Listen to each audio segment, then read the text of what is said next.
Okey, Assalamualaikum semua. Okey geng, saya ada dapat satu komen. Okey, dia bertanya, boleh jual balik ke kalau dress rosa ni? Okey, gini bang. Saya akan jawab. Sebelum saya jawab, izinkan saya review. Ini antara kad-kad yang keluar dekat dress rosa.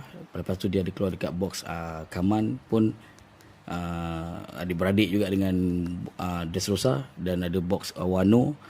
Satu lagi box saya panggil dia box Yonko lah, sebab gambar box dia Yonko kan. So inilah SP dan SSP. okey. Jom kita tengok. Memang cantik kan. Okey, SP Trafalgar Law. Dia punya art dia. Memang cantik. Okey, ini SSP Luffy. Dia ni. Shanks. Okey, LR. SP Trafalgar Law. SP Wine Corp. Saya ada lagi Utah dan sebagainya, cuma saya lupa letak mana. Ni yang saya jumpa kan. Okay, SSP Kaido. SSP Blackbeard.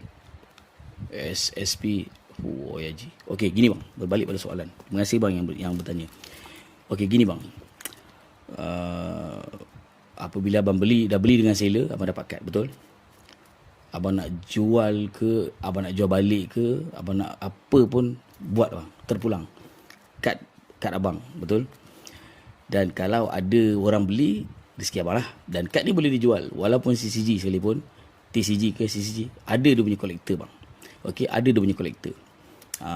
So kalau ada orang beli, jual. So abang nak jual berapa, terpulang. Cumanya saya nak beritahu yang saya jual ni kad-kad koleksi. Okey, kad-kad yang saya jual ni memang khas untuk kolektor-kolektor yang betul-betul dia beli atas dasar dia minat kad tu. Dia simpan, memang hobi dia, memang dia minat. Jadi kalau dia tak sesuai, okey, tak sesuai untuk pembeli yang nak beli kad terus nak jual, jadi tak sesuai. Sebab bukan senang nak dapat kad-kad yang rare, kad-kad yang mahal, kad-kad yang limited, okey, dan sebagainya. Bukannya boleh dapat senang, susah bang, dia kena hunting bang.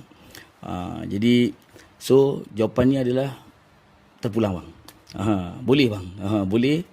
Kalau ada orang beli, rezeki abang. Abang nak jual, yang penting jangan jual kat kedai motor.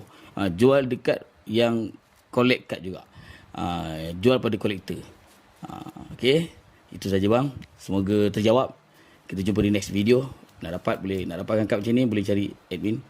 Okey, bye bye. Assalamualaikum.